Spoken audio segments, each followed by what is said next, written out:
The morning Donnelly walked into the territorial land office in Cimarron, New Mexico, with mud on her boots and iron in her spine. Every man in that room turned to look at her the way people look at something they cannot quite explain, something that does not fit neatly into the world they have built for themselves. It was the spring of 1878, and the territory was still a raw and hungry place, the kind of country that swallowed weak men whole and spat out their bones without ceremony. The Santa Fe ring was tightening its grip on every acre worth having. Cattle barons were pushing out homesteaders with a smile and a lawyer, and a rifle if the smile did not work. And the land records were a tangle of fraud and forgery that kept the courthouse busy year-round. Into all of this walked Della Donnelly, 28 years old, red-haired and sharp-eyed, a widow of 14 months, and she was there to file a claim. The land clerk, a thin man named Prescott with ink-stained fingers and spectacles that sat crooked on his nose, looked at the document she slid across the counter with genuine alarm. "Mrs. Donnelly," he said, reading the parcel number she had written in her careful, deliberate hand, "you do understand which parcel this is?" "I do," she said. She did not elaborate. She had learned in the 14 months since Thomas Donnelly had died of a rattlesnake bite on the Mora Trail that the less a woman said, the more she was taken seriously, because too many words from a woman were treated as evidence of confusion. Prescott set the document down on the counter and lowered his voice, as if the other men in the room were not already listening. "This is the Barrow Flats parcel, 320 acres east of the Cimarron River, bordering the Caprock. Nobody files on the Barrow Flats." "Nobody has," Della agreed, "which is why I am." He stared at her over the tops of his spectacles. The Barrow Flats had a reputation. The land was flat and pale and cracked in summer, prone to flooding in spring, and there was a particular quality to the soil there, a grayish alkaline hardpan that strangled crops before they could root. 2 men had tried to ranch it in the years since the Homestead Act had opened the territory to settlement, and both had walked away inside of a season. The story that traveled from saloon to saloon was that the land itself was cursed, which was the kind of story men told when they wanted to feel better about giving up. What those men had not known, and what Della Donnelly suspected with a conviction that had kept her awake for 3 straight nights before she rode into Cimarron, was that the problem with the Barrow Flats was not what was on top of the ground. It was what was underneath it. She had found the letter in Thomas's saddlebag after he died. It was from a man named Gideon Marsh, a geologist working out of Santa Fe, addressed to Thomas in response to a query her husband had apparently sent some months before his death. The letter was water-damaged and faded at the edges but legible enough, and what it described was a preliminary assessment based on surface samples that Thomas must have collected and mailed east without ever telling Della. "The gray alkaline hardpan of the Barrow Flats," Marsh wrote, bore characteristics consistent with caliche formations he had observed in other parts of the territory, and beneath caliche of this particular composition, in his professional estimation, there was a significant probability of artesian water, a pressurized underground aquifer that, if reached by drilling, could produce a self-sustaining well without the need for pump machinery. In a territory where water was the difference between life and death, between a cattle operation that survived drought and one that died in it, between a town that thrived and a ghost settlement of empty buildings baking in the sun, an artesian aquifer was not merely valuable. It was transformational. Thomas had known. He had been going to file on the land himself, but the rattlesnake on the Mora Trail had ended that plan and every other plan Thomas Donnelly had ever made. And for 14 months the letter had sat in the saddlebag in the corner of their small rented room in Cimarron, while Della took in sewing and sold eggs from 3 scraggly chickens and tried to figure out what came next. What came next, she had finally decided, was this. She filed her claim under the Homestead Act of 1862, paid her filing fee, and signed her name in the ledger while Prescott watched with the expression of a man watching someone walk into a burning building by choice. She was on the street outside the land office, folding her receipt into the pocket of her skirt, when a voice behind her said, "You just filed on the Barrow Flats." It was not a question. She turned. The man standing on the boardwalk behind her was tall, broad through the shoulders, with the kind of weathered look that came from years of outdoor work rather than neglect. He had dark hair that needed cutting and a jaw that suggested stubbornness. His eyes were the color of creek water in summer, a greenish-gray that caught the light in a way she noticed despite herself. He wore a work shirt and canvas trousers and boots that had been resoled at least once, and there was a deputy's badge pinned to his vest that looked almost like an afterthought, as if he wore it mostly because someone had asked him to. "You were listening at the window," Della said. "The window was open," he said. "My name is Aaron Talbot. I'm the deputy marshal here." He paused. "I wasn't eavesdropping. I was standing outside because Prescott's office gives me a headache." "That is a very specific reason to be standing outside a building," Della said. Something shifted at the corner of his mouth. Not quite a smile, but the territory where a smile might be built given the right conditions. "You're Thomas Donnelly's widow." "I am," she said. "I am also Della Donnelly in my own right, which is the name on the claim I just filed." He held up a hand in a gesture that acknowledged the correction without being defensive about it. "I knew Thomas a little. Drank with him twice at Hartley's saloon. He was a good man." "He was," Della said, and she meant it, even though Thomas Donnelly had also been reckless and given to large plans and small preparations, and had died because he rode a trail alone that he should have ridden with company. She had grieved him honestly and thoroughly, and she still missed the particular way he laughed, but the grief had hardened into something functional now, something she could work around the way you work around a stone in a field. You acknowledge it, you go around it, you keep plowing. "Mrs. Donnelly," Aaron Talbot said, and his voice had dropped a register, not into threat but into seriousness. "I think you ought to know that Harlan Deeds has had his eye on that parcel." Della felt a cold thread of something move through her chest. Harlan Deeds was a cattle baron with operations that ran from the Canadian River south to the Texas line, and he had a reputation for acquiring land with a thoroughness that left no room for the people who had been on it before. He was not affiliated with the Santa Fe ring. He was too independent and too mean for organized corruption, but he operated by a similar philosophy, which was that what he wanted he got, and the legal system was a tool to be used when convenient and ignored when it was not. "He does not own it," Della said. "No," Aaron agreed. "You do. As of about 10 minutes ago." He studied her for a moment. "I just think you should know that owning it and holding it are two different things in this territory." "Deputy Talbot," Della said, "I appreciate the warning. I have been living in this territory for 6 years, and I have watched it eat people who were unprepared. I do not intend to be unprepared." He looked at her for a long moment, and she had the unsettling feeling that he was not assessing her the way men usually assessed women, which was in terms of what they needed or what they lacked.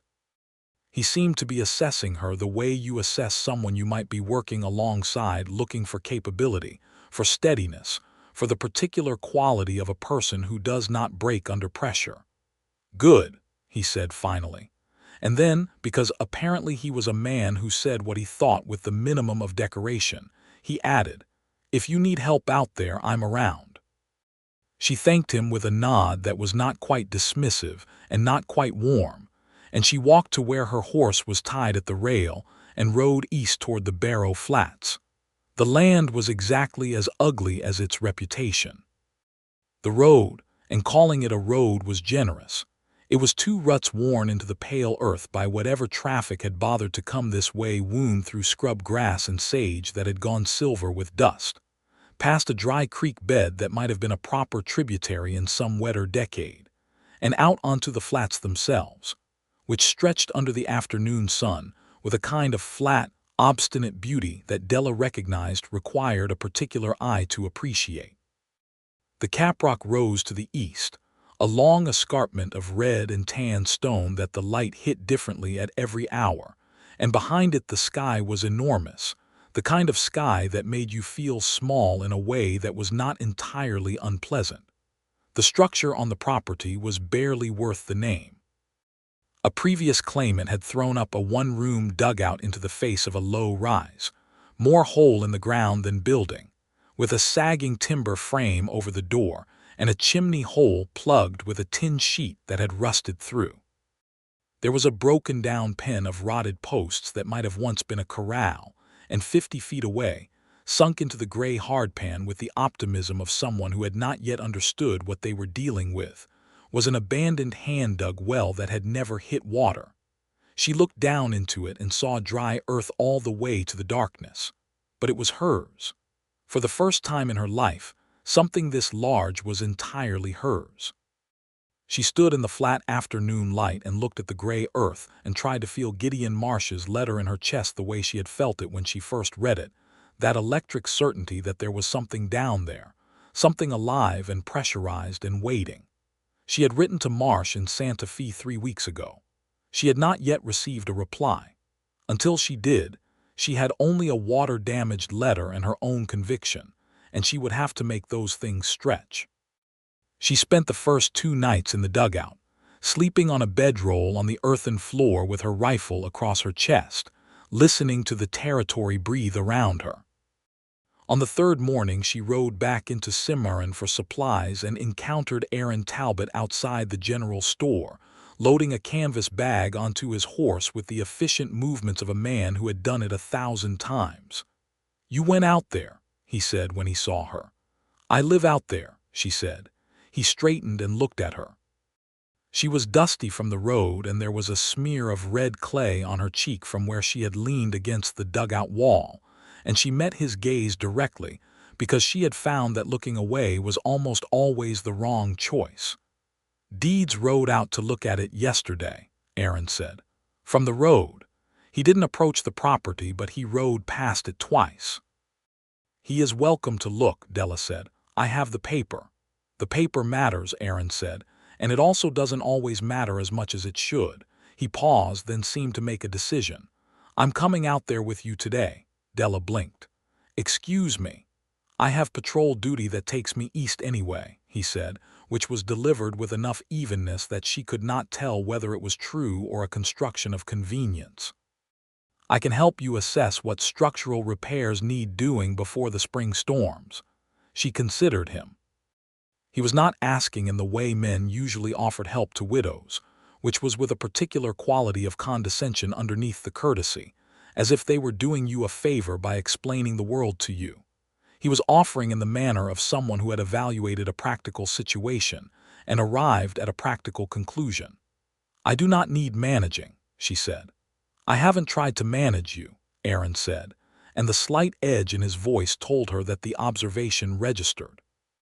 "I offered to look at a building that might fall on your head." She bought her supplies. He rode east with her. It was a 7-mile ride on a road that discouraged conversation for the first 3 miles simply by virtue of its quality. But by the time the flats opened up before them and the road smoothed out, she found that they were talking. It happened naturally, without the performance of sociability that Della usually found exhausting. He asked about Thomas, and she told him honestly, the good and the realistic together, and he listened without either excessive sympathy or the discomfort that some men showed when widows spoke plainly about grief.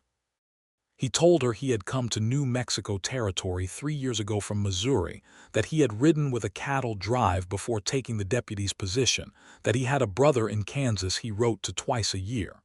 "You are not from here originally," Della said. "No," he said, "neither are you by your accent." "County Clare," she said. "I came over with my parents when I was 11. Thomas came from the same county. That is how we met, at a church social in Leavenworth, because we were both Irish and both stubborn and both certain the West had something for us." "Did it?" Aaron asked. "It had this," she said, gesturing at the flats, and the way she said it, not bitterly, not hopefully, but with a kind of rugged exactness, made him go quiet for a moment. When they arrived at the property, Aaron walked the dugout with a professional eye and declared the timber frame fixable, the chimney hole patchable, and the overall structure sound enough to stand on if not exactly to recommend. He spent 2 hours helping her shore up the door frame with timber she had brought from town, and they worked together with the particular ease of people who are physically compatible in their labor, who instinctively understand where to position themselves so they are not in each other's way. At one point she was holding a timber brace against the frame while he drove the nail home, and his arm came past hers to reach the upper corner, and she was suddenly aware of the warmth of him, the particular proximity of another human being in this flat and lonely landscape, and she noticed it the way you notice something you had forgotten you were missing, without drama, without alarm, but unmistakably. He did not appear to notice, or if he did, he said nothing. He finished the nail, tested the frame, and declared it acceptable. They ate lunch sitting on the ground outside the dugout, dried biscuits and salt pork and water from the canteen she had filled in town, and he told her about the Cimarron territory's recent history. The Lincoln County War had barely cooled. Billy the Kid was still a name on people's lips. The cattle interests and the legal interests were tangled together in ways that made straightforward justice difficult in any direction. "What you need to know," Aaron said, tearing a piece of biscuit, "is that Harlan Deeds is not the kind of man who takes no for an answer, but he is also not stupid. He won't move against you openly while your claim is legally registered and the marshal's office is aware of it. What he will do is wait and pressure and look for legal angles." "Then I need to give him nothing to work with legally," Della said. "You need to improve the property," Aaron agreed. "Under the Homestead Act, you have to demonstrate continuous cultivation and improvement for 5 years to prove up the claim. If you abandon it or fail to show improvements, he can challenge the filing." "I know the act," Della said. "I have read it 3 times. He looked at her with an expression she was beginning to recognize, a quiet recalibration, as if he was revising a prior estimate upward. "Then you know you have time on your side, as long as you can stay out here and work it." "I can stay," she said simply. The reply came from Gideon Marsh 11 days later. She had ridden into Cimarron for her weekly supply run and found the letter waiting at the post office, and she sat on her horse in the street and read it with the paper shaking slightly in the wind or possibly in her hands. She could not entirely tell. Marsh confirmed everything. He had reviewed his original notes along with a subsequent survey conducted in the region, and he was now highly confident that the Barrow Flats parcel sat directly above a section of the Ogallala Formation, an extensive aquifer system that extended across much of the high plains. He estimated that a properly drilled artesian well could produce substantial sustained water flow, and that the implications for livestock operations and potentially agriculture in the surrounding area were considerable. He was, he wrote, willing to come to the territory in person if she could provide transportation and accommodation, because this was exactly the kind of thing he had spent his career looking for.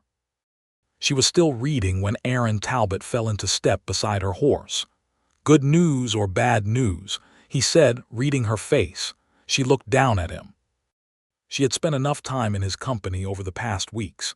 He had come out to the flats twice more on his patrol route, and each time had stayed longer than the patrol required, that she had stopped being suspicious of his motives and started being simply glad of his company, which was a distinction she recognized and did not entirely know what to do with.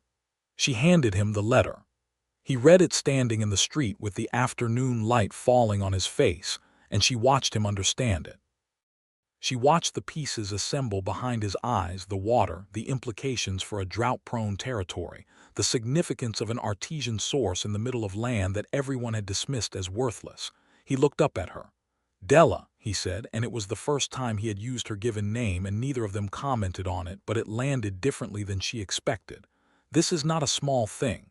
"No," she said, "it is not. Deeds cannot know about this." "He doesn't," she said. "Thomas never told anyone but Marsh. The letter has been sitting in a saddlebag in my room for 14 months. No one else has seen it. Aaron folded the letter carefully and handed it back to her. You need to move quickly. Get Marsh out here and confirm it with an actual survey before anyone starts wondering why you are still on that land and what you might have found. I wrote to him this morning, she said. Before I had his reply, I asked him to come. Another one of those quiet upward revisions moved across his face. She was beginning to find that expression almost endearing. Right, he said. I also need a driller, she said. Someone who knows artesian work. I was told there is a man in Springer. Cullen Bryce, Aaron said immediately. He drilled the well at the Richardson Ranch 2 years ago. He knows what he's doing and he keeps his mouth shut, which matters more than you might think right now. Can you arrange an introduction? He looked at her for a moment, and there was something in the steadiness of his gaze that was different from the way he usually looked at her, something warmer and more direct, and she felt it in a place behind her sternum that she had thought was closed for business. I can ride to Springer tomorrow, he said. I appreciate it, she said. Della. He stopped, seeming to choose his next words with care. What you are attempting out here, I want you to know that I think you are more capable of it than anyone I have met in this territory, man or woman. I am not helping you because I think you need saving. I am helping because I think this is worth doing and I want to be part of it. The honesty of it was unexpected enough that she had to look away for a moment, at the mountains in the distance, copper and blue in the afternoon light.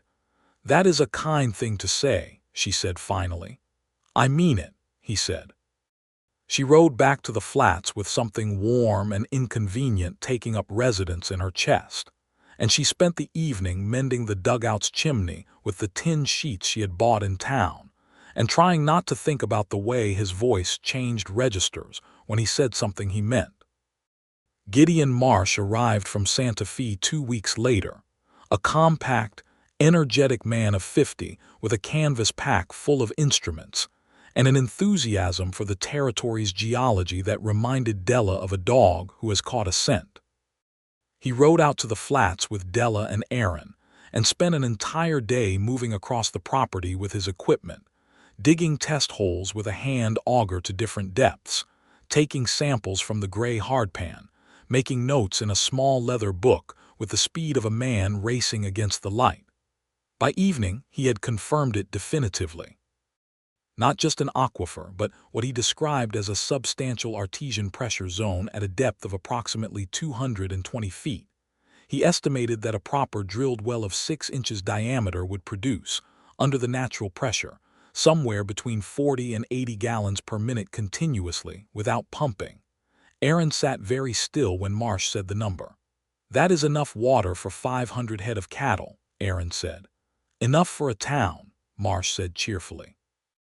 Enough to change the entire character of settlement in this part of the territory, if additional access wells were drilled in the formation.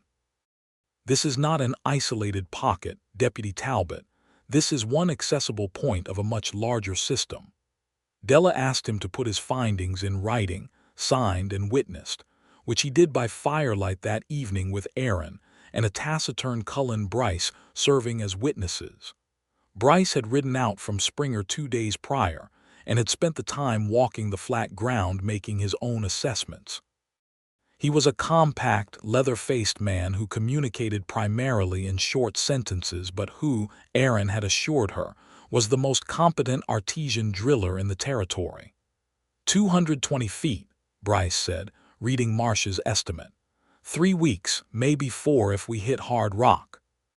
I'll need a drilling rig hauled out here. That means a freight wagon and a team, and someone to run the bit while I set the casing. I can help with the rig work, Aaron said. Both Della and Bryce looked at him.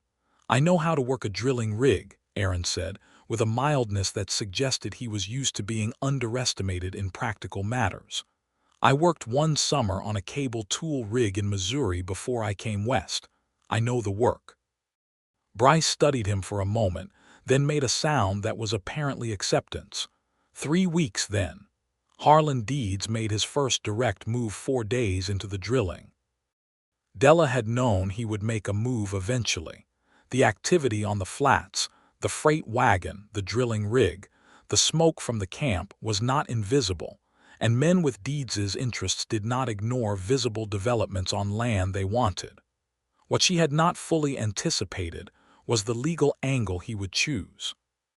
He came with his lawyer, a man named Cahill with a silver watch chain and a smile that did not reach his eyes, and he came with a document claiming that the original survey of the Barrow Flats parcel had placed the eastern boundary 50 feet west of where Della's filing indicated, which would mean that the section of the property where the drilling rig was positioned actually fell outside her claim. Della read the document twice, standing in the flat morning light while Deeds watched her from atop a large gray horse, and Cahill watched her with his insufferable smile. "This survey is dated 1871, she said. "That is correct," Cahill said. "My filing is based on the 1876 resurvey," she said, which superseded the 1871 survey after the original was found to contain errors in the northwest quadrant baseline. A silence fell over the flat. Deeds's face did not move, but something shifted behind his eyes. He had clearly not expected her to know this. "The 1876 resurvey is the operative document," Aaron said from behind Della, and she heard the sound of his horse picking its way across the hardpan to stand alongside her. He was in uniform, this morning badge, Marshal's star, the whole authority of territorial law worn visibly on his person. He produced a document from his vest pocket and held it out to Cahill.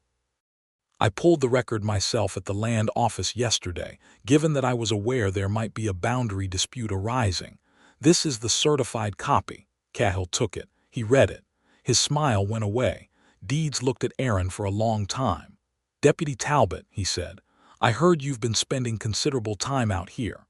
"I patrol this route regularly," Aaron said pleasantly, "and I take an interest in ensuring that legally filed homestead claims are not interfered with." "It's part of the position." "Is it?" Deeds said. It was not a question. He looked at Della with a directness that she met without blinking, and she saw in his face the particular calculation of a man deciding whether the cost of a thing has exceeded its value. The drilling rig behind her was not invisible. He knew something was happening here, even if he did not yet know what. "Good day, Mrs. Donnelly," he said finally, and turned his horse and rode away with Cahill trailing behind him. When they were gone, Della let out a breath she had not consciously been holding. Aaron came to stand beside her. "He'll be back," he said quietly. "I know," she said, "but not today." She turned and looked at him, at the line of his jaw against the sky and the quiet steadiness of his posture, and felt something that she needed to name but was not yet ready to, so she did not name it and instead said, "When did you pull that document from the land office?" "Yesterday morning," he said, "when I heard Cahill had been seen asking about the Barrow Flats surveys." "You were paying attention," she said. "I pay attention to things that matter," he said, and the slight emphasis he gave the word made it completely ambiguous whether he was talking about the legal dispute or about her, and she was fairly certain that the ambiguity was entirely intentional. She walked back to the drilling site. He fell into step beside her. Cullen Bryce hit water at 214 feet. It happened on a Thursday afternoon in late May, the sky above the flats enormous and blue and cloudless, the air carrying the particular dry heat that preceded summer on the high plains. Della was working at the edge of the drilling site, holding the sample line, when the cable tool bit dropped through the last few feet of rock and hit the pressure zone, and the water came up. It did not merely trickle. It came up with force, surging through the 6-inch casing with a sound like the earth itself exhaling, a column of cold, clear water rising under its own pressure, and cascading across the gray hardpan in a spreading fan of silver that caught the afternoon light and threw it in every direction. Bryce let out a whoop that she had not known he was capable of producing. Aaron was at the casing control, and he stepped back from the surge and stood there with water soaking his shirt, and an expression on his face that she would carry with her for the rest of her life, pure, uncomplicated joy. The kind that belongs specifically to the moment when something you worked for and hoped for and were not entirely sure about comes true all at once. Della put her hands in the stream. The water was cold, genuinely cold, the cold of deep earth that had never seen sun, and it ran through her fingers and over her wrists, and she felt it the way you feel rain after a long drought, as something more than water, as a kind of permission, a kind of proof that the world was on her side this time. She started to cry, which was embarrassing, but the water and the tears mixed together on her face, and she decided she did not care. Aaron came around the casing to stand beside her, and he was soaked through his shirt, and he said nothing because there was nothing that needed saying. And then his hand found hers in the water flow and held it, and neither of them moved for a long moment, while the artesian well sang its cold silver song across the gray earth.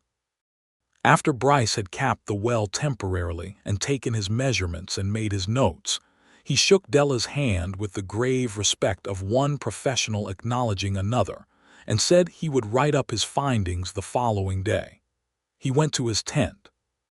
Della and Aaron sat at the edge of the water on the hardpan in the evening light while the puddle spread slowly outward around them, soaking into the alkaline earth, and drank their supper coffee in a companionable quiet that had accumulated over weeks of shared work and now felt as natural as breathing. "What happens next?" Aaron said eventually. "I have to decide what to do with it," Della said. "I cannot run a cattle operation alone. The well is too significant to keep quiet for long." She paused. "What I am thinking is that I make the water access a condition of settlement arrangements with neighboring ranchers' access rights in exchange for a percentage of operation profits. The whole territory has been fighting over water rights for years. If I control a guaranteed source, they come to you," Aaron said. "They come to me," Della agreed. "On my terms." He turned his head and looked at her. In the fading light his eyes were very dark, the creek water color deepened to something richer. "You have been planning this since before the drilling started." "I have been thinking about it since I read Marsh's letter," she said. 14 months of planning." "You are remarkable," he said, and said it simply, without the quality of flattery, just as a plain statement of observation, and she felt it land in her chest like a stone in still water, spreading outward. "Aaron," she said, "yes. I want to ask you something and I need you to answer me honestly." He turned to face her fully, giving her his complete attention in a way that she had noticed was characteristic of him. He did not give partial attention, did not keep one eye on the horizon. When he listened with everything. "Are you out here because of your patrol route?" she said carefully. "Or are you out here because of me?" A pause. The artesian water moved quietly in its puddle behind them. "I am out here because of you," he said. "The patrol route is real, but I could have ridden it in half the time without stopping. I have been stopping because I wanted to." He paused again. "I should have said so before now. I am sorry that I wasn't more direct. I preferred working it out at my own pace," she said honestly. Something in him seemed to relax, some held tension releasing. "And have you worked it out?" She looked at him for a long moment, at his rain-damp hair and his steady eyes and his hands that had spent weeks working alongside hers on this difficult, obstinate, beautiful land. "I think," she said carefully, "that I have been working it out for about a month and I kept expecting to stop feeling it and I have not stopped." "No," he said quietly, "neither have I." He reached out and touched her face with 2 fingers, a tentative gesture, asking rather than taking, and she leaned very slightly into it, which was her answer. And he kissed her in the last light of the evening with the artesian water running somewhere behind them, and the sky turning colors above the caprock that no painter in the world would have believed was real. The news spread the way news spread in the territory, which was faster than the mail and more distorted at each telling. Within 3 weeks of Bryce's confirmed report, which Della had filed formally with both the Territorial Land Office and the Assay Office in Santa Fe, there was not a rancher within 50 miles who was not aware that the Barrow Flats widow had struck artesian water. The reaction from neighboring ranchers was, as she had anticipated, immediate and motivated by pure pragmatic self-interest. 3 men rode out within the first week to look at the well and make what they clearly believed would be swift and favorable deals. Della received them politely at the dugout, which by this point had been considerably improved, with new timber framing, a proper floor of flagstone that Aaron had helped her lay, and a chimney that actually drew, and listened to their offers with the careful attention of someone who knows their position is strong. The first two offers she declined, because they were structured to give her a one-time payment for permanent water access rights, which was precisely the arrangement she would not make. She would lease access, she explained, on an annual renewable basis, with a percentage of cattle operation profits as part of the fee. She would not sell the rights outright. The third rancher, a reasonable man named Walter Potts who ran a medium operation southeast of the flats, understood immediately what she was proposing and accepted her terms with the speed of a man who recognizes when a deal is fair to both parties. He signed with her the following Tuesday, witnessed by Aaron and a Cimarron notary. Deeds made his second move in June. This one was more serious. He sent his lawyer Cahill to the Territorial Land Commissioner in Santa Fe with a challenge to the validity of Della's claim under a provision of the Homestead Act that required claimants to be citizens or to have filed a declaration of intent to become citizens. The challenge alleged that Della, as a foreign-born widow, had not properly maintained her citizen status after Thomas's death, since women at this time derived their citizenship from their husbands under the laws then in effect, and that her own independent citizenship status was therefore questionable. It was, as legal strategies went, genuinely clever and genuinely cruel, and when Aaron rode out to the flats with the news from the territorial office, Della felt for the first time a cold fear that was not about the land itself, but about the particular vulnerability of existing in a legal system that had not been built to protect her. "It is not a settled question," Aaron said carefully, sitting across the flagstone floor from her while she absorbed the news. "The Naturalization Act and the Homestead Act have not been reconciled on this point.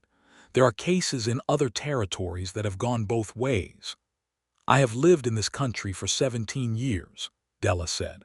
Her voice was level, but her hands had gone still in her lap in a way that told him more than her voice did. "I came here as a girl, I grew up here, I built a life here. Thomas was born in Ireland the same as me, and he had no trouble with his citizenship." "Because men naturalize independently," Aaron said, and the quiet anger in his voice was not directed at her. "Women follow their husband's status under current law. It is wrong, and most people who think about it know it is wrong, but it is the law that exists." "What do I do?" she said. "You file your own declaration of intent," he said, "immediately, today if possible, with the territorial court. You establish an independent record of your citizenship application separate from Thomas's. It won't resolve the challenge immediately, but it demonstrates intent and good faith, and it gives you a legal foothold." He had already, she noticed, thought this through before he arrived. The steps were in his head, and he was laying them out for her in order. She felt a rush of something that was equal parts gratitude and love. The word had been living in her chest for weeks without her saying it, even to herself, but there it was, and she decided to let it be there. "I need a lawyer," she said. "There is a man in Cimarron named Reyes," Aaron said. "Esteban Reyes. He is a good man and a sharp attorney. He has handled cases before the territorial court and the federal circuit. I will take you to him today if you are willing to ride." She stood and reached for her hat. "I am willing to ride."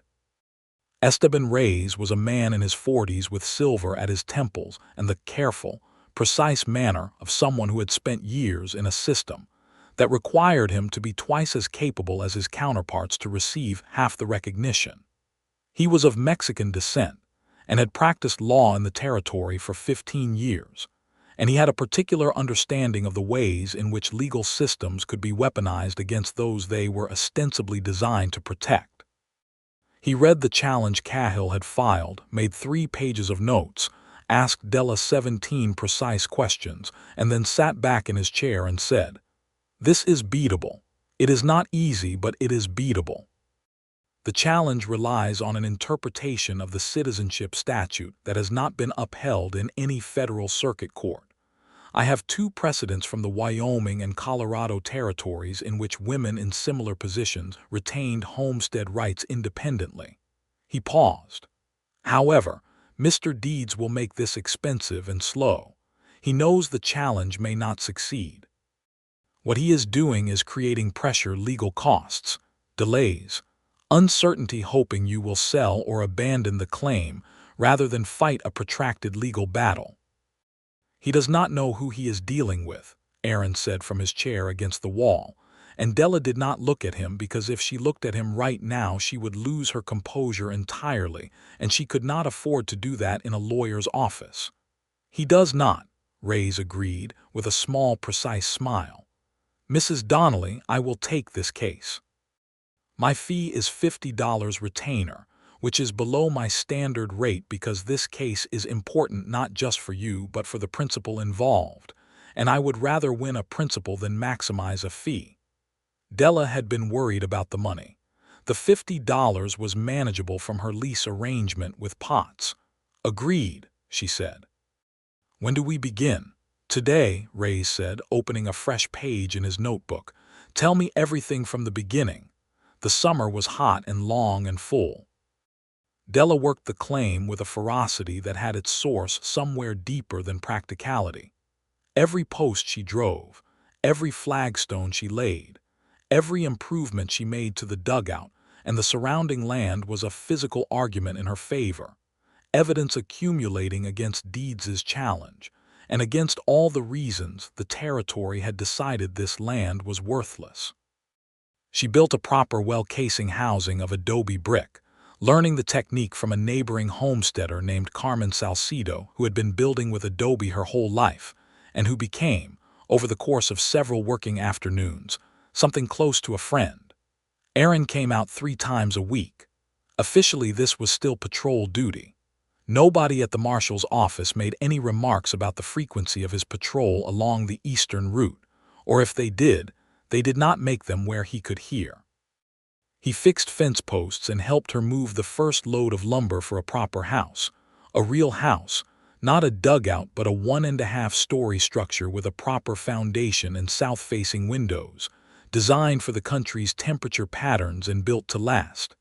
In the evenings, when the work was done and the light was going gold over the caprock, they sat outside and talked. They talked about everything.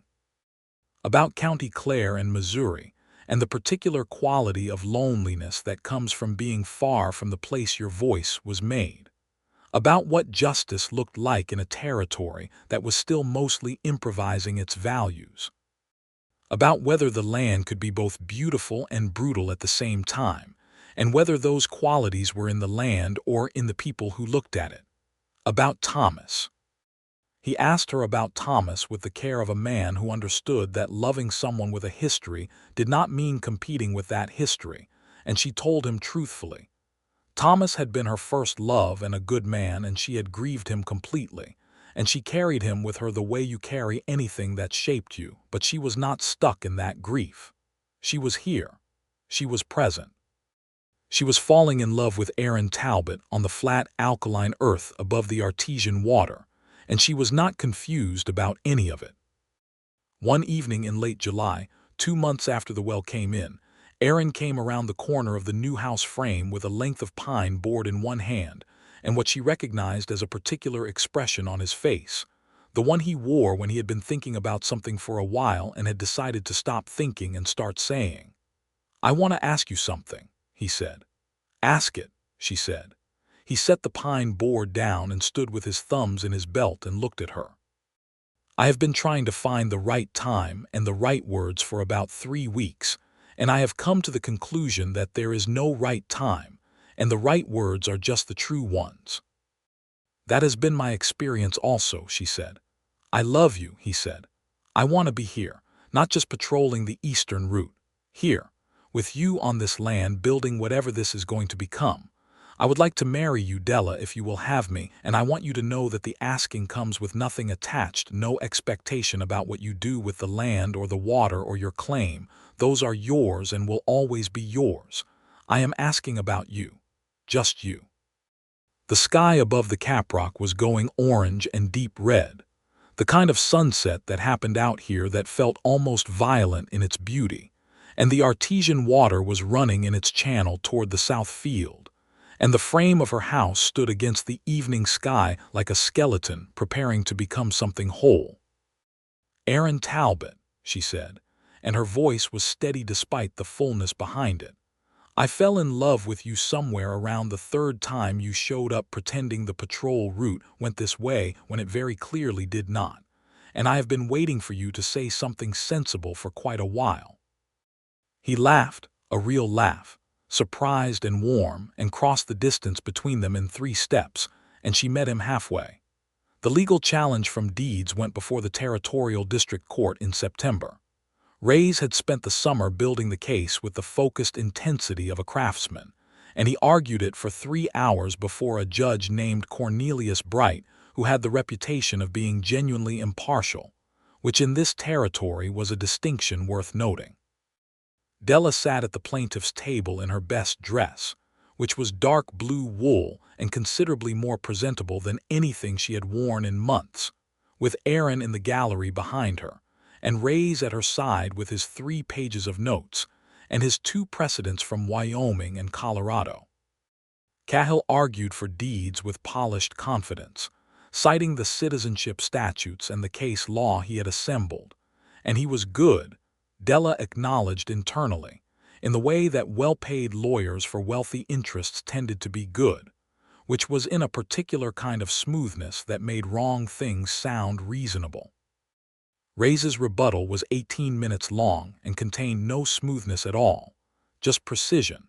The Wyoming case, the Colorado case, the explicit language of the 1862 Homestead Act, which did not include gender qualifications in its residency and improvement requirements, and the question of whether the citizenship challenge was genuinely about the law or about depriving a legally filing resident widow of a claim that was producing a public benefit to the entire surrounding territory. Judge Bright ruled from the bench 3 days later. He upheld Della's claim in full. He found that her independent declaration of citizen intent, combined with her uninterrupted residency and demonstrated improvements on the property, satisfied the Act's requirements, and that the challenge from Deeds failed on both procedural and substantive grounds. He further noted, with a dryness that suggested he understood exactly what Deeds had been attempting, that the challenge appeared to have been filed in bad faith, and that he would be watching for any further interference with Mrs. Donnelly's legally established homestead claim. Della sat in the courtroom for a moment after the ruling and let it be real, let it settle into her body as something that was not fragile, something that could not be easily taken. She thought of Thomas in the saddlebag letter and wished, briefly and with great tenderness, that he could have seen it. Then she stood up and turned to Aaron in the gallery, and the expression on his face when he saw her face was one of those private moments that belonged to no one else in the room. Outside the courthouse, Reyes shook her hand with the satisfaction of a man who had wanted to win a principle and had won it. Aaron was beside her in the bright September air, and he kept his hand at the small of her back as they walked to the horses, a gesture so natural that she was not sure he was entirely conscious of it. They were married the following month, in October of 1878, in the small Catholic church in Cimarron, with Esteban Reyes standing as a witness alongside Carmen Salcedo, and with Cullen Bryce in the back row looking uncomfortable in a collar and tie but present nonetheless, because, for all his terseness, he had come to feel a proprietary pride in the well and the events it had set in motion. The ceremony was simple, and the priest was a practical man who had married frontier couples in all manner of circumstances, and did not waste time on ceremony for its own sake. Aaron said his vows with the directness he brought to everything, looking at Della the entire time with an expression that was not performance but actual feeling, unguarded and clear. Della said hers and felt them in every part of herself, felt them as something solid and chosen and real. Afterward there was a small gathering at the newly completed house on the Barrow Flats property, completed just weeks before, with proper windows and a stone fireplace, and a kitchen with a cast-iron stove that Della had ordered from the catalog, and which had arrived on the freight wagon with considerable ceremony. The artesian well flowed in its channel to the south, and the house sat solid on its foundation against the sky, and the caprock glowed red in the October light, and it was the most beautiful thing Della had ever seen. Aaron stood beside her looking at it and said quietly, "6 months ago this was empty." "The land was never empty," Della said. "It was just waiting for someone to listen to it." He put his arm around her, and she leaned into him, and they stood there while their friends talked behind them inside the house, and the territory spread out around them in every direction, enormous and difficult and full of possibility. The winter of 1878 into 1879 was cold, the kind of cold the high plains produced without apology, and Della and Aaron settled into the rhythms of their shared life, with the naturalness of two people who have been practicing for each other for a long time without knowing it. He had resigned his deputy's position, not without some difficulty, since Marshal Halloway had been reluctant to lose a competent man, and was working the claim full-time alongside Della, and the work was hard and constant and unglamorous, and neither of them seemed to mind. The water access arrangement that Della had structured with Walter Potts in the summer had, by winter, been extended to 3 additional operations: the Salcedo family's ranching concern to the south, a sheep operation east of the Caprock run by a pair of brothers named Kincaid, and a small cattle enterprise belonging to a young woman named Josephine Greer who had come west from Missouri the previous year, and who had the same quality of stubborn self-determination that Della recognized in herself. Josephine and Della became friends of the particular kind that form quickly between women who respect each other's competence, and Josephine was a regular presence at the house through the winter. Gideon Marsh visited again in December, bundled in a heavy coat and delighted with himself, to report that his formal survey findings had been published in a geological journal out of Washington and were attracting the attention of the territorial government. He had been in communication with the governor's office, which was now seriously considering a public works proposal for additional wells in the Barrow Flats Formation, which would make water available to a much larger section of the territory and potentially open hundreds of thousands of acres currently too dry for productive use to homestead settlement. "They will need your cooperation," Marsh said, sitting at Della's kitchen table with his hands around a coffee cup. "You own the most critical access point to the formation. Any public works program will need to negotiate terms with you." "Terms I am happy to negotiate," Della said, "as long as they are terms." Marsh grinned. "I told the governor's office that." Aaron watched this exchange from his chair by the fire with the expression of a man who has accepted that his wife is several moves ahead of the situation at all times, and has decided that this is one of the things he loves most about her. Harlan Deeds, to the mild surprise of everyone who knew him, did not make a third move against Della's claim after the September ruling. Whether this was the judge's warning, or a calculation that the claim had become too publicly significant to attack without consequences, or simply the pragmatic recognition that the cost of opposition now exceeded any possible benefit, he withdrew from the field. He sold his northern operation in early 1879 and concentrated on his Texas holdings, and his name largely disappeared from the Cimarron conversation. Cahill moved to Albuquerque. The shadow they had cast over the flats lightened and eventually lifted entirely. By spring of 1879, the house on the Barrow Flats had become a center of gravity for the surrounding community in a way that Della had not entirely planned, but was not surprised by. People came for the water access and stayed for the conversation, and she found herself at the intersection of practical matters and larger ones. Water rights negotiations, territorial settlement patterns, the question of what it meant to build something lasting in a place that was still deciding what it wanted to be. She was expecting their first child by April, and she moved through the spring work with a focused energy that was characteristic of her, refusing to treat the pregnancy as a reason for inactivity while also not being reckless about it. Aaron had developed a careful attentiveness that was not smothering. He checked in rather than hovered, anticipated needs rather than announced concerns, and managed to be protective in a way that respected her competence. "I am not fragile," she told him one morning when she caught him watching her carry a water bucket with an expression of restrained concern. "I know you are not fragile," he said. "I'm also allowed to care about you without it being a comment on your strength." She set the bucket down and looked at him for a moment. "That is a very fair point," she said. He smiled.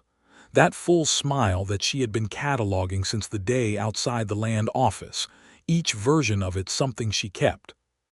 Their son was born in November of 1879, which put Della's labor right at the beginning of the first cold snap of the season, which Aaron bore with considerably less equanimity than Della did. Carmen Salcedo had come to serve as midwife, with Josephine Greer in the kitchen making coffee and keeping the fire stoked, and when the baby arrived strong-voiced and large and completely unmoved by the drama of his own entrance, Aaron sat down very suddenly in the chair by the fire as if his legs had made a unilateral decision. They named him Thomas James Talbot, Thomas for Della's first husband in the honest acknowledgement of the life that had preceded this one, James for Aaron's father. They called him TJ from the first day. He was a child who seemed to understand that he had arrived somewhere important. From the beginning he was interested in everything: the sound of the artesian water, the quality of the light through the south windows, the particular way the caprock looked at different hours. Della suspected he had inherited both his mother's attention and his father's steadiness, and that together these would make him either very effective or very obstinate, and possibly both. The territorial government's negotiation with Della about the Public Works water program came to its conclusion in the spring of 1880. It was a complex arrangement that had taken Esteban Reyes 3 months to finalize, but the result was one that Della was genuinely satisfied with. The territorial government would fund and construct additional artesian wells in the formation, under a water rights agreement that acknowledged her original claim and provided her an ongoing royalty arrangement for access to the formation, plus a formal designation of the Barrow Flats well as the primary reference point for the formation's survey records. The designation meant her name would be in the records permanently, not Thomas's name, not Aaron's name. Della Donnelly Talbot, the woman who had filed on the land no man would touch and found what was beneath it. Reyes came out to the house to deliver the signed agreements and stayed for supper, and the 5 of them, Della, Aaron, Reyes, Carmen, who had become a regular fixture at their table, and Josephine, who had ridden over from her place east of the caprock, sat around the long table Della and Aaron had built together from timber the previous winter, eating a stew that had been on the stove all day, and talked about what the territory was becoming. 5 years ago there was nothing out here, Josephine said, meaning the broad sweep of land east of Cimarron that was now dotted with working operations that had not existed before the water access changed the calculus of settlement. There was always something out here, Della said, in the tone she used for corrections that were genuinely important. There were people here before any of us, and they knew this land in ways we are still learning. What changed 5 years ago is that we started believing it was possible for us. Aaron was watching her from across the table with an expression that was becoming his most characteristic one, where she was concerned, a steady, full attention that carried warmth and pride in equal measure without tipping into sentimentality. TJ was asleep in the cradle near the fire, making the small sounds of infant dreaming. "To the Barrow Flats," Reyes said, lifting his coffee cup. They lifted theirs. The fire burned warm and the artesian water ran outside in the dark, and the house that had been built out of conviction and hard work and love sat solid under the New Mexico stars that had watched all of this happen, and would go on watching long after all of them had passed. The spring of 1881 brought changes to the territory that were both welcome and difficult, as change in that part of the world tended to be. The Lincoln County War's aftermath was still being sorted through the courts. Billy, the kid, had been killed at Fort Sumner the previous July, and the territory was attempting to establish the kind of legal order that allowed ordinary people to build lives without constant interference from violent interests. The Santa Fe ring was weakening under federal scrutiny, and the land office in Cimarron reported more legitimate homestead filings than any year prior. Aaron took back his deputy's badge in March of 1881 at the request of the new marshal, a man named Fitzgerald who had come from Kansas with a genuine commitment to impartial law enforcement. The request was made directly to Aaron with a speech about needing experienced deputies who knew the territory, and Aaron had considered it for 2 days before accepting, on the condition that his patrol schedule allowed him to be home most evenings. Fitzgerald agreed. Della had watched the 2 days of consideration without comment, because she trusted him to make the decision that was right for him, and trusted that if he needed to talk it through, he would. He came to her on the second evening and said, "What do you think?" "I think you are good at it," she said, "and that the territory needs people who are good at it and care about it, and that TJ needs a father and the farm needs a farmer, and that only you can weigh all of those things together." "That is not an answer," he said. "No," she agreed, "but it is the truth." He became deputy again, and the mornings when he rode into Cimarron, Della watched him go from the south window with the same feeling she had felt since the first time she had watched him ride away from the flats. The particular love of someone who has earned their place beside you and keeps choosing to stay. The second pregnancy she discovered in early summer of 1881, and this time she told him with less ceremony than she might have, simply setting a cup of coffee in front of him one morning and saying, "We are going to need a larger cradle by winter." He looked up from his coffee, and then he looked at her face and understood, and the expression that moved across his features was the same one she had seen when the artesian water came in pure, uncomplicated joy, the kind that comes when something good arrives that you had hoped for without letting yourself quite believe in it. "November again," he said. "December, I think," she said. "I am going to be better about the hovering this time," he said. "You were not bad about the hovering the first time," she said. "You were actually very good. Do not change anything." He reached across the table and took her hand and held it for a moment in both of his, saying nothing, because there was nothing that needed saying. Carmen Salcedo delivered their daughter, Nora Rose Talbot, on the 15th of December 1881, during a snowstorm that arrived with dramatic timing and dusted the red Caprock white and filled the channels of the artesian flow with ice-rimmed beauty. She was smaller than TJ had been and louder, announcing herself to the world with an immediacy that suggested she had opinions and intended to share them. TJ, 2 years old and possessed of a solemn gravity that made adults want to laugh and not quite dare to, examined his sister for a long moment in Aaron's arms and then patted her head with a gentleness that was entirely his own, apparently satisfied with the addition. "She looks like you," Aaron said to Della. Della looked at Nora's face, the dark red hair already visible, the blue eyes that would likely stay. "Poor thing," she said, and Aaron laughed, and she laughed too, and the baby made an indignant sound at the noise. The year 1882 moved the way good years move, which is to say quickly, and with the particular texture of a life being fully lived. The farm had become by this point a genuine operation, the artesian well feeding an irrigated kitchen garden, and a small orchard of young apple trees planted along the south side of the house, 3 milk cows and 2 dozen sheep, a chicken operation that was actually profitable, and the ongoing water access arrangements with 5 neighboring operations that provided a steady and reliable income.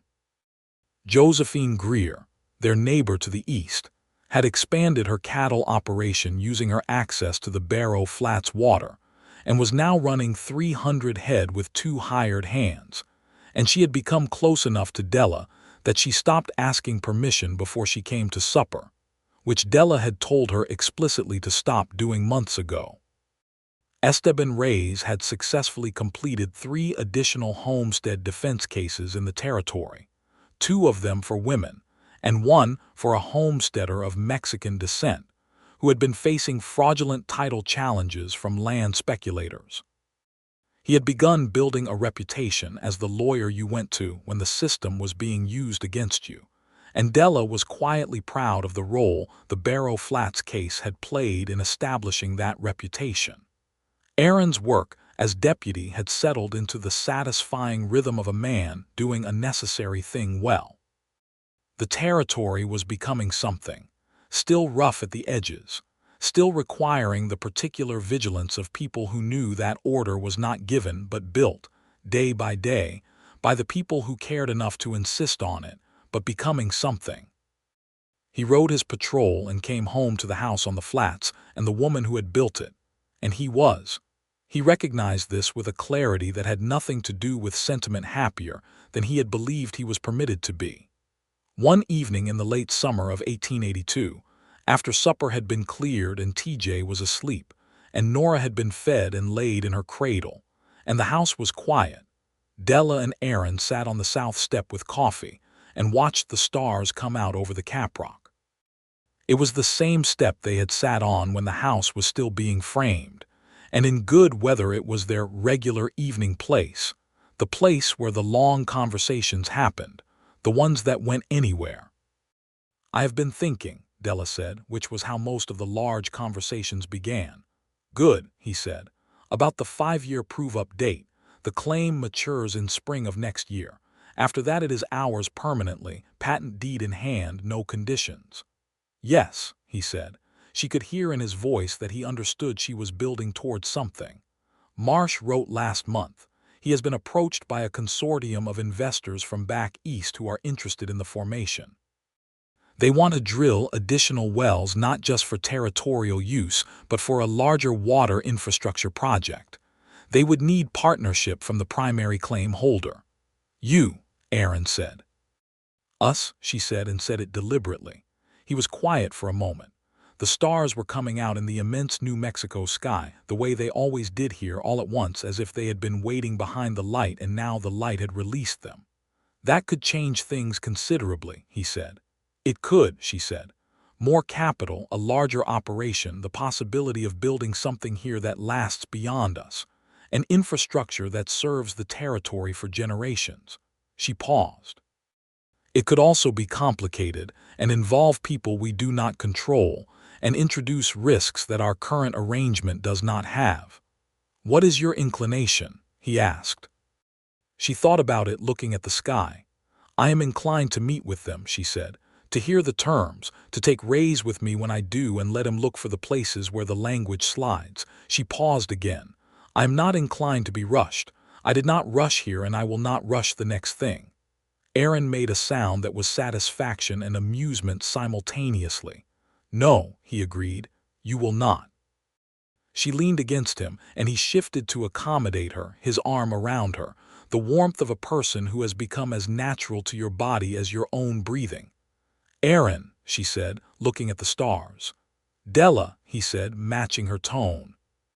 "I am very glad you were standing outside Prescott's window." He laughed, the full, warm laugh that she had been collecting since the first time she heard it. "I was not eavesdropping," he said, which was a thing he had said before, a small private joke between them that had no need of explanation. "Of course not," she said. The night settled around them and the artesian water ran somewhere in the dark below the south field, constant and cold and deep, the water that had been there long before either of them, long before the territory had its name, patient in the earth, waiting for someone who would bother to listen. The house held them, the land held them, the sky held everything. In the spring of 1883, Della Donnelly Talbot received her patent deed for the Barrow Flats parcel, 320 acres, east of the Cimarron River, bordering the caprock, beneath which there was water enough to change the whole territory, and above which there was a house with south-facing windows and an apple orchard that was just old enough to produce its first dozen small, sweet apples, and 2 children who ran between the rows of young trees in the afternoon light, with the absolute confidence of people who have inherited a world that was built specifically for them. She stood on the south step with the deed in her hands on the morning it arrived, Aaron beside her reading it over her shoulder, and the words were simple legal language, property description and measurements and the government seal, but they meant something that property descriptions do not usually mean. They meant that she had come to this flat, pale, alkaline, dismissed, impossible land, and she had looked at it and seen what was there, and she had been right, and the world had eventually agreed. TJ, 3.5 and possessed of his father's steady eyes and his mother's absolute refusal to be deflected from a line of inquiry, tugged on her skirt and said, "What is that paper?" "It is the land," Della said. "It says the land is ours." TJ considered this with the gravity he brought to significant information. "The water is ours too," he said. The artesian well was a source of considerable fascination for him. He was regularly found sitting beside it studying the flow. "The water is ours," Della said, "and also everyone's, because that is how water works." TJ considered this, apparently finding it philosophically interesting, and went back to his apple trees. Aaron's hand found hers, the deed between their fingers, and she felt it in all the places that had been cold and empty for 14 months before he walked into her life on the boardwalk, outside the land office with a deputy's badge and creekwater eyes, and the particular quality of a man who pays attention to things that matter. The territory would go on changing. The railroad was coming. Everyone knew it was coming. The question was only when and where. And the population was growing and the legal order was strengthening, and the long, wild chapter of the frontier was beginning its slow close, not without resistance, not without loss, but closing. There would be years of more work and more meetings with Eastern investors and more winters to outlast and more mornings when the caprock was so beautiful it seemed impossible. And there would be more children. A second boy they would name James in the coming year, after Aaron's father, who would have his mother's hair and his father's hands and his own particular way of seeing the world. But on this morning in the spring of 1883, in the light that fell across the Barrow Flats like something deliberate, Della stood with her patent deed and her husband and her children and her apple trees and her artesian water, and felt the deep, settled, unshakable rightness of a life that had been built from the ground up, literally, from a piece of land that no one wanted and a woman who knew better. The water ran. The land held. The sky went on doing what New Mexico skies do, which is to say everything, all at once, without apology, as large and real and continuously present as love itself.